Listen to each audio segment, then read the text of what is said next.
नमस्ते, good morning. KP college की online class में आपका स्वागत है। मैं इतिहास अध्यापक नरेंद्र पाल सिंह बीए द्वितीय वर्ष का टॉपिक मध्यकालीन लेकर आपके सामने उपस्थित हुआ हूँ। मध्यकालीन इतिहास को पढ़ाने से पहले हम इतिहास के बारे में सामान्य जानकारी प्राप्त करेंगे।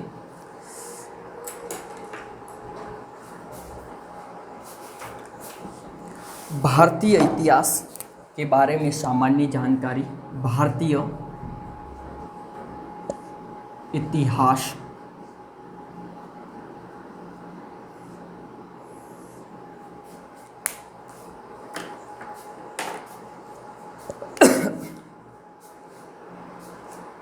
इतिहास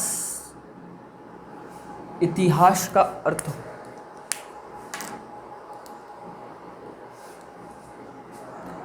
इतिहास का मतलब होता है अध्ययन।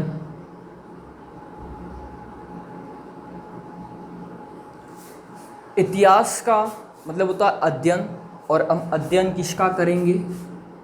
मानव का। और मानव के किसका? मानव के अतीत का अध्ययन करेंगे। क्या करेंगे? मानव के अतीत का अध्ययन। इतिहास का मतलब अध्ययन। अध्ययन किसका होगा? मानव का। और मानव का किसका अध्ययन होगा? अतीत का अध्ययन होगा। प्राचीन समय में कोई ऐसी घटना हुई उसे हम इतिहास कहते हैं। इतिहास शब्द किससे बना है? ये अपना इतिहास शब्द है। इतिहास शब्द है वो इति प्लस हास से बना है। इति का मतलब होता है पहले, हास का मतलब होता है घटना। प्राचीन समय में, पहले ज़माने में कोई ऐसी घटना हुई उसे हम इतिहास कहते हैं। प्राचीन समय में कुछ ऐसी घटना हुई उसे हम इतिहास कहते हैं। अतीत का ज्ञान ही वर्तमान है और वर्तमान को हम इतिहास कहते हैं। ऐसा हुआ था उसे हम इतिहास कहते हैं। ऐसा क्या हुआ? 18 जून 1576 को हल्दी घाटी का ऐतिहासिक युद्ध लड़ा गया, वो हमारे लिए इतिहास बन गया। 1527 को खानवा का युद्ध लड़ा गया, वो हमारे लिए इतिहास बन गया। ये हमारे इतिहास के बारे में हमने पढ़ा। इतिहास शब्द किससे बना है? भारतीय इतिहास को 3 भागों के अंतर्गत विभाजित किया गया है। 3 भागों के अंतर्गत विभाजित किया गया भारतीय इतिहास को। पहला है प्राचीन भारत, दूसरा है मध्यकालीन भारत। मध्यकालीन भारत, प्राचीन भारत का इतिहास, प्राचीन भारत का मध्यकालीन इतिहास। तीसरा है आधुनिक इतिहास। आधुनिक इतिहास। प्राचीन भारत को इंडियन हिस्ट्री के नाम से जाना जाता है। मध्यकालीन को मुस्लिम हिस्ट्री के नाम से या मोमेडन हिस्ट्री के नाम से जाना जाता है। आधुनिक भारत को ब्रिटिश इंडिया के नाम से जाना जाता है। आज हम जिसकी बात करेंगे वो मध्यकालीन इतिहास के बारे में, जो बीए द्वितीय वर्ष के में टॉपिक हैं। भारतीय इतिहास के 3 भाग हैं: प्राचीन भारत, मध्यकालीन भारत और आधुनिक भारत। हम जिसकी बात कर रहे हैं वो है मध्यकालीन भारत।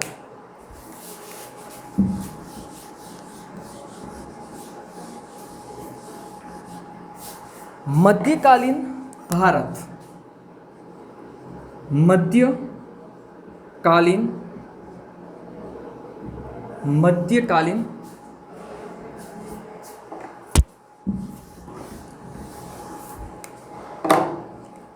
मध्यकालीन मध्यकालीन भारत। मध्यकालीन भारत का मध्यकालीन भारत है। मध्यकालीन भारत के इतिहास को 2 भागों के अंतर्गत विभाजित किया गया है। जो पहला भाग है, 2 भागों के अंतर्गत विभाजित किया गया है। पहला है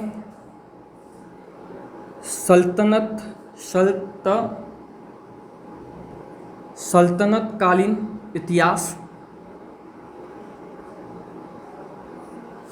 दूसरा है मुगल कालीन इतिहास, मुगल कालीन इतिहास। मध्यकालीन इतिहास को दो भागों के अंतर्गत विभाजित किया है, सल्तनत कालीन इतिहास और मुगल कालीन इतिहास। सल्तनत कालीन इतिहास का जो टाइम पीरियड रहता है 1206 से लगाकर 1526 ईस्वी तक का जो काल है वो सल्तनत काल का टाइम पीरियड है, और 1526 से लगाकर 1707 ईस्वी तक का जो टाइम पीरियड है वो मुगल काल का है, जिसमें 1707 में मुगलों के अंतिम शक्तिशाली शासक औरंगजेब की मृत्यु के बाद मुगल साम्राज्य पतन के गर्त के अंतर्गत चला जाता है।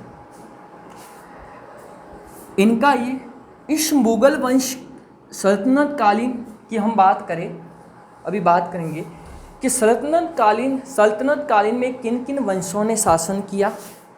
सल्तनत कालीन के वंश हैं, इस वंश के अंतर्गत अपन देखेंगे जो पहला जो वंश था वो था गुलाम वंश, इसके बाद में खिलजी वंश, तुगलक वंश, शिहद वंश, और अंतिम सल्तनत कालीन वंश था वो लोधी वंश था। और लोधी वंश तक आते आते सल्तनत कालीन इतिहास पतन की गर्त के अंतर्गत चला जाता है।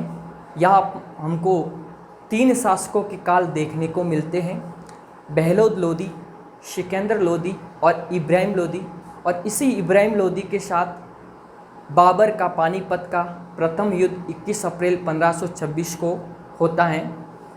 चलो आगे, इसका वंश है, पहला वंश है वो है गुलाम वंश।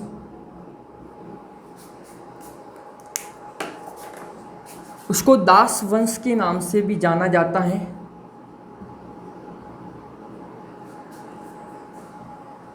दूसरा वंश है वो है खिलजी वंश।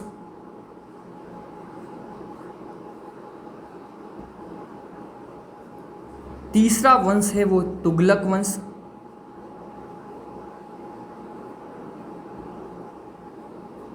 चौथा जो वंश है वो है सियद वंश, जिसे खिज्र वंश के नाम से भी जाना जाता है। और अंतिम जो वंश है वो है लोधी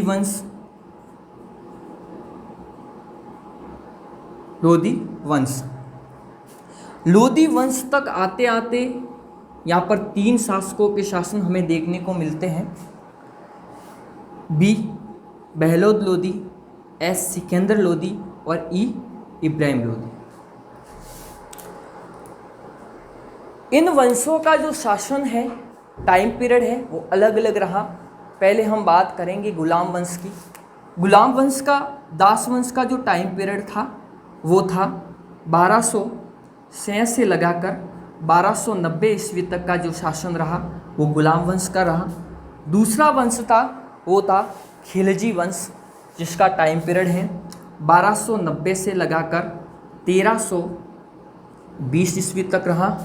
इसके बाद में तुगलक वंश आया, जिसका वंश से 1320 से लगाकर 1414 ईस्वी तक उनका शासन रहा।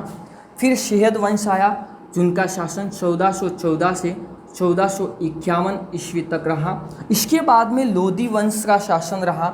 लोधी वंश का शासन 1451 से लगाकर 1526 ईस्वी तक रहा। इसी लोधी वंश का शासक इब्राहिम लोदी के मध्य पानीपत का प्रथम युद्ध लड़ा गया था मुगलों के साथ। इसमें सबसे ज़्यादा जो जिसका शासन रहा वह तुगलक वंश का शासन था। और आपका प्रश्न आ जाए कि सल्तनत कालीन इतिहास में सबसे लंबे समय तक किसका शासन रहा या सबसे अधिक समय तक किसका शासन रहा, वो था तुगलक वंश। और सबसे कम समय का किसका शासन रहा वो था शिहद वंश का शासन कम समय तक रहा। देखो आप ऐसे कर सकते हैं, पहला जो वंश है आप ऐसे याद कर सकते हैं, पहला गुलाम वंश, खिलजी वंश, इसके बाद में तुगलक वंश, इसके बाद में शैद वंश, फिर लोदी वंश, और लोदी वंश तक आते ये धीरे धीरे उनका पतन निश्चित हो गया। ऐसे भी आप याद कर सकते। परीक्षा के अंतर्गत एक ऐसा प्रश्न पूछा जा सकता है, जैसे ऑब्जेक्टिव के अंतर्गत आता है, जिसके अंतर पूछा जाता है कि सल्तनत कालीन वंश को क्रम में से जमाइए, तो आपको याद रखना है। चलो, ये हमारा सल्तनत कालीन इतिहास में टाइम पीरियड देखा आपने, ये अपना इसी प्रकार मध्यकालीन इतिहास का दूसरा भाग है, वो है मुगल कालीन इतिहास। मुगल कालीन इतिहास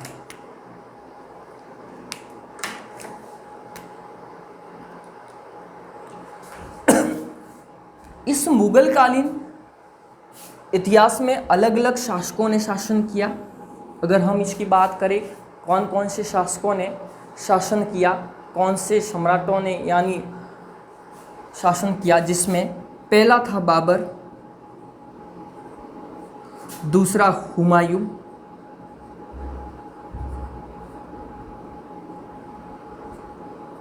अकबर,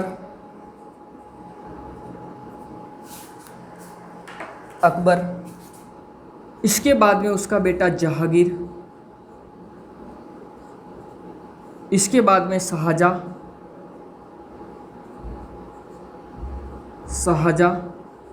इसके बाद में अंतिम शक्तिशाली शासक औरंगजेब, इसके बाद में मुगलों का पतन शुरुआत हो चुकी थी। मुगलों की पतन की शुरुआत औरंगजेब की मृत्यु के साथ ही शुरू हो गई थी।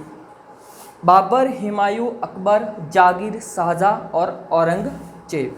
इसके बाद में मुगलों के बहुत सारे शासक हुए, जैसे बहादुर शाह प्रथम है, फखरुसियर है, रोशन अख्तर हैं, और अंतिम जो मुगलों के बहुत सारे शासक, अंतिम जो मुगलों के शासक थे वो थे अंतिम मुगल शासक बहादुर शाह जफर, जिसने 1857 की क्रांति का नेतृत्व किया था। इसी 1857 की क्रांति का नेतृत्व करने के कारण अंग्रेज़ों ने उसे भारत से बाहर भेज दिया था रंगून में, और इसी रंगून नामक स्थान पर बहादुर शाह जफर द्वितीय की मृत्यु हो जाती है।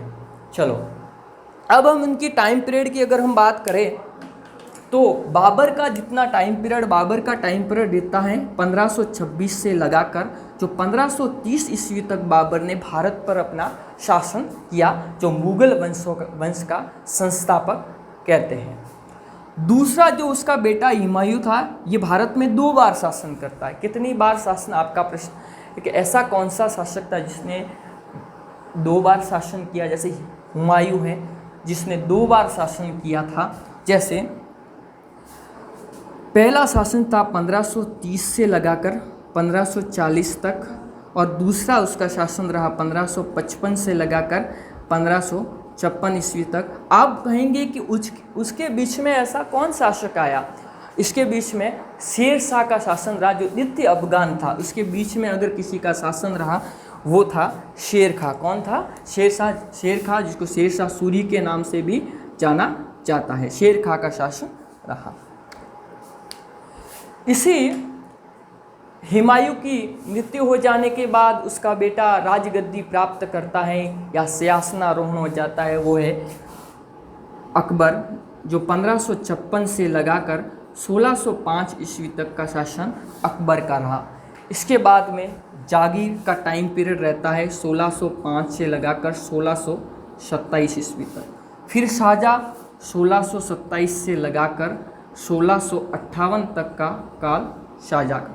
फिर 1658 से लगाकर 1707 ईस्वी तक का शासन रहता है औरंगजेब। इसी औरंगजेब की मृत्यु के बाद में इस मुगल काल का पतन शुरू हो जाता है, यानी पतन की शुरुआत हो जाती है।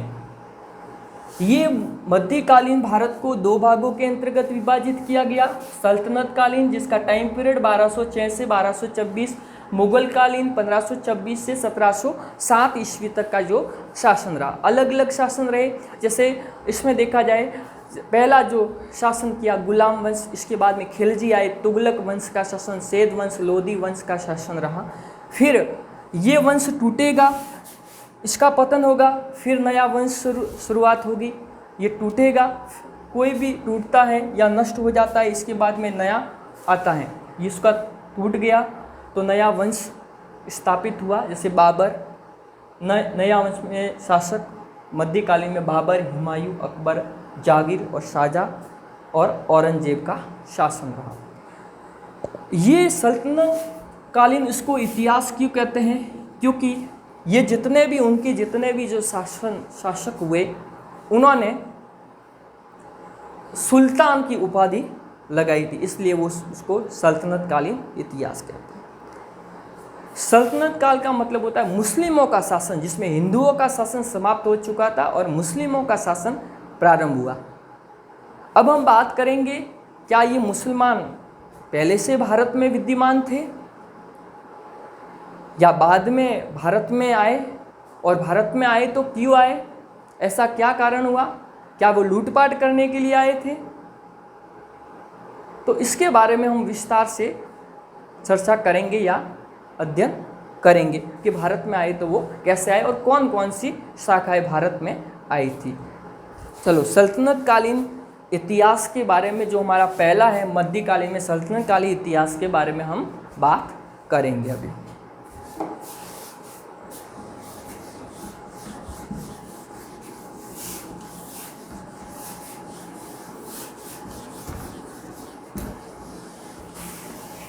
मध्यकालीन में अब पहले आग सल्तनत कालीन इतिहास की बात कर रहे हैं।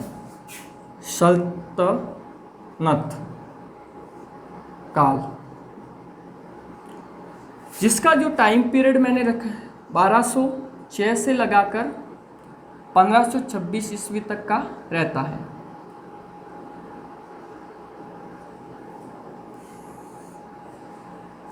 सल्तनत का मतलब होता है हिंदुओं को हटाकर मुस्लिमों का शासन भारत में स्थापित हुआ।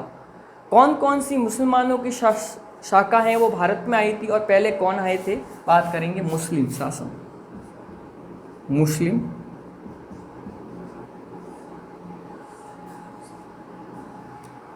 मुसलमानों की जो पहली शाखा है,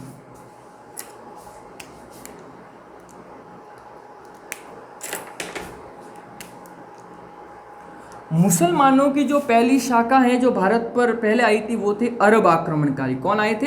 अरब। कौन आए थे? अरब। ये अरब कहाँ के थे? ईरान के थे। कहाँ के थे? ईरान के। इन अरबों ने, ये अरब कहाँ के थे? ईरान के। इन अरबों में, अरबों का एक शासक अरबू है। अरबू उस ईरान के गवर्नर के आदेश पर मोहम्मद बिन कासिम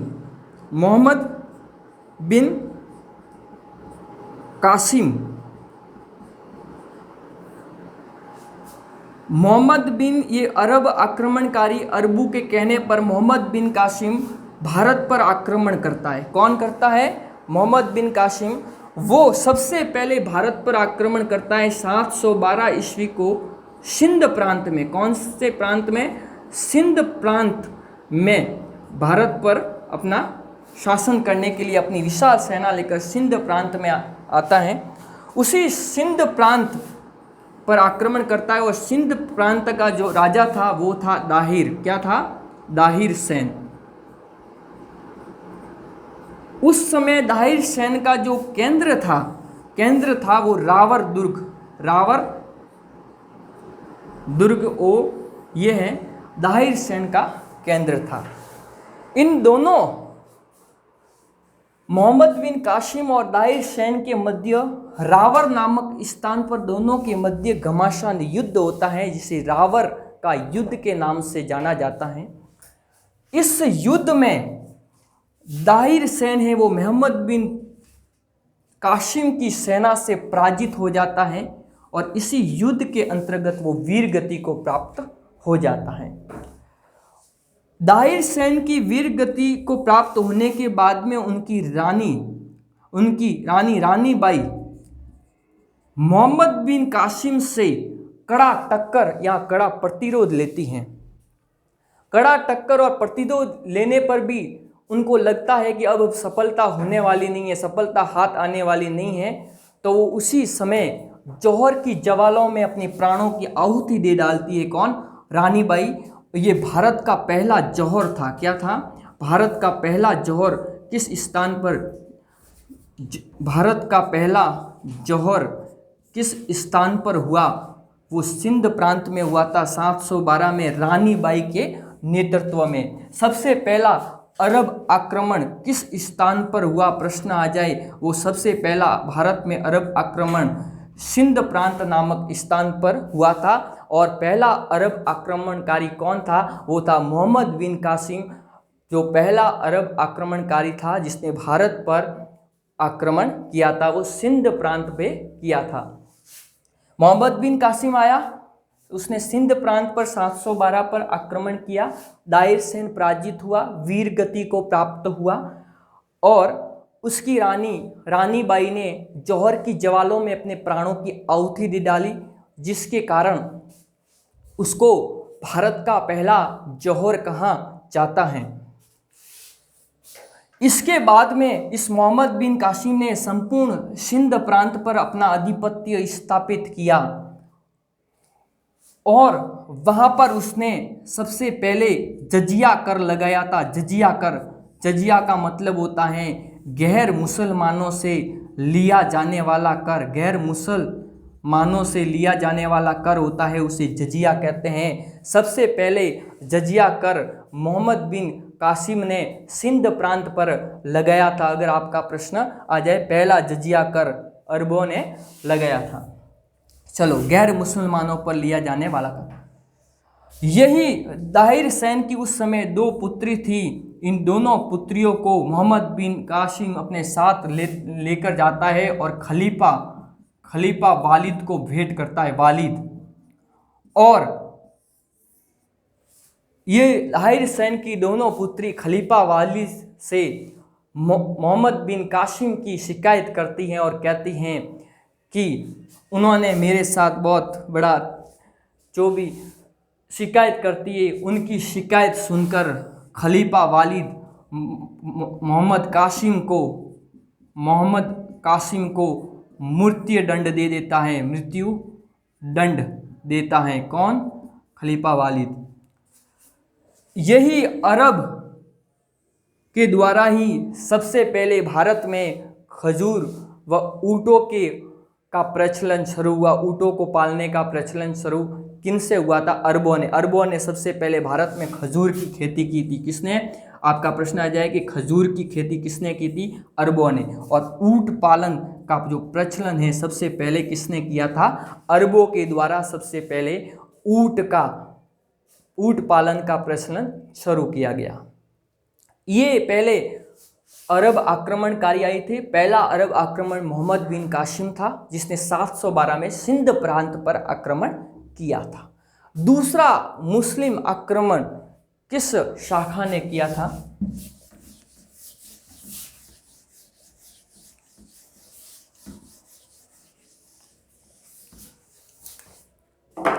दूसरा जो मुस्लिम आक्रमण है वो तुर्क शाखा ने किया था। तुर्क शाखा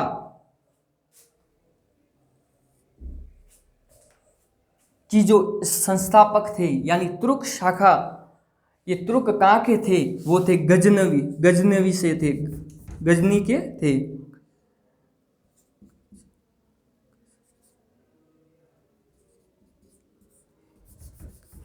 ये पहले तुर्क आक्रमणकारी हैं, वो कहाँ के थे? वो गजनी के थे। कहाँ के थे? वो गजनी के थे। पहला तुर्क गजनवी, ये यहाँ के शासक थे।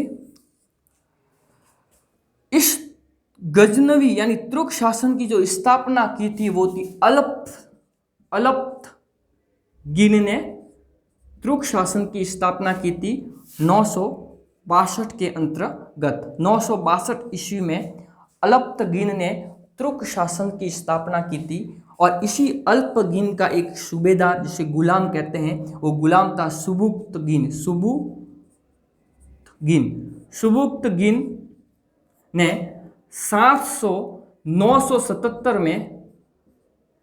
977 ईस्वी में अल्पतगिन को हटाकर स्वयं गद्दी पर बैठ गया था। तुर्क इसके बाद में तुर्क जातियां भारत पर आक्रमण करने के लिए आई। वो गजनी के थे और इस तुर्क शासन की स्थापना अल्पतगिन ने 962 में, इस गजनी की स्थापना 962 में की थी। और उसका एक गुलाम था सुबुक्तगिन जो 977 ईस्वी में अपने अल्पतगिन को हटाकर राजगद्दी प्राप्त की थी। उसका एक उत्तराधिकारी, अगर आपका प्रश्न आ जाए कि प्रथम तुर्क आक्रमणकारी कौन था, वो था सुबुक्तगिन। सुबुक्तगिन एक प्रथम तुर्क आक्रमणकारी था जिसने भारत पर आक्रमण किया था। पहला तुर्क आक्रमण सुबुक्तगिन के नेतृत्व में हुआ था। इसी सुबुक्तगिन का एक उत्तराधिकारी था जिसका नाम था मोहम्मद गजनवी। महमूद गजनवी। कौन था? गजनवी।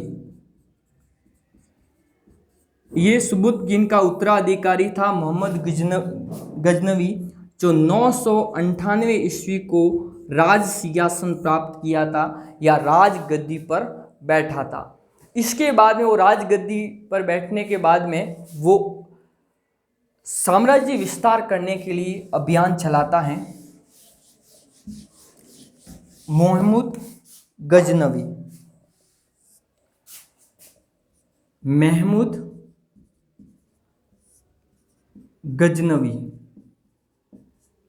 ये महमूद गजनवी है, 998 ईस्वी को गद्दी पर बैठा। इसने 1000 से लगाकर 1027 ईस्वी तक लगभग 17 आक्रमण किए भारत में। कितने आक्रमण किए थे? मोहम्मद गजनवी ने 17 आक्रमण किए थे। मोहम्मद गजनवी ने जो पहला आक्रमण किया था वो जयमल के विरुद्ध किया था। किसके विरुद्ध किया था? कई इतिहासकार ऐसा मानते हैं कि मोहम्मद गजनवी के आक्रमण से भयभीत होकर जयमल ने आत्महत्या कर दी थी, ऐसा इतिहासकार मानते हैं। पहला आक्रमण उसे जयमल के विरुद्ध हुआ था। जब मोहम्मद गजनवी भारत में आया तब उस समय भारत में अलग अलग शासकों के शासन थे। जैसे कश्मीर में देखा जाए तो कश्मीर में दिद्दा रानी का शासन था। अगर हम कन्नौज की बात करें, कन्नौज उस समय बहुत प्रसिद्ध अजय था। कन्नौज में प्रतिहार शासक राज्यपाल का शासन था। कश्मीर में दिद्दा रानी का शासन था और कन्नौज उस समय प्रसिद्ध हिंदू राज्य था जिस पर प्रतिहार शासक राज्यपाल का शासन था। अगर हम दक्षिण की बात करें या पश्चिम की बात करें या पूर्व की बात करें कि पूर्व में किसका शासन था, दक्षिण में संदील शासक विद्याधर का शासन था। विद्याधर। और पश्चिम की अगर बात करें तो पश्चिम में गुजरात का भीमद्वितीय, जिसे मूल राज भी कहते हैं, भीम प्रथम, जिसको मूल राज भी कहते हैं, भीम प्रथम का शासन था। और पश्चिम की अगर पूर्व की हम बात करें तो पूर्व में पाल वंश का शासक महिपाल का शासन था। पूर्व में पाल वंश का शासक महिपाल का शासन था।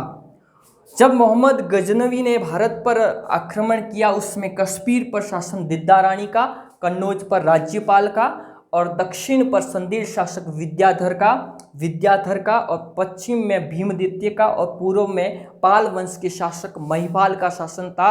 और इसी मोहम्मद गजनवी को भयंकर जो टक्कर देने वाला था, युद्ध करने वाला था, वो दक्षिण का शासक विद्याधर ने टक्कर दी। और इसी विद्याधर से मोहम्मद गजनवी परास्त हुआ था, यानी युद्ध में परास्त हुआ, बहुत भयंकर टक्कर दी थी उसने। 17 मोहम्मद गजनवी ने भारत में 17 आक्रमण किए, उसमें उसका 6वां जो आक्रमण बहुत इंपॉर्टेंट है वो नगरकोट का आक्रमण था, जो ज्वालामुखी के मंदिर को उसने तोड़ दिया था। और अगर 12वां आक्रमण बहुत इंपॉर्टेंट, उसने वृंदावन मथुरा पर आक्रमण किया था, मथुरा और वृंदावन पर भी उसने आक्रमण किया था। और अगर उसका 15वां आक्रमण बहुत इंपॉर्टेंट है, उसने गुजरात के सोमनाथ पर आक्रमण किया था, गुजरात के सोमनाथ पर आक्रमण किया था, जिसमें मूर्ति को उसने सोमनाथ पर उसने आक्रमण किया था। वो ये आक्रमण किया था उसने 1025 में।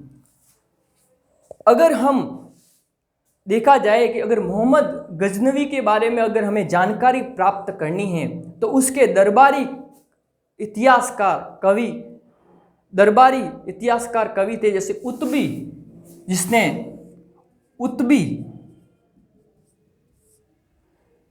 दूसरा उसका इतिहासकार था अलबरुद्दीन,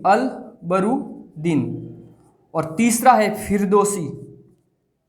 फिरदौसी।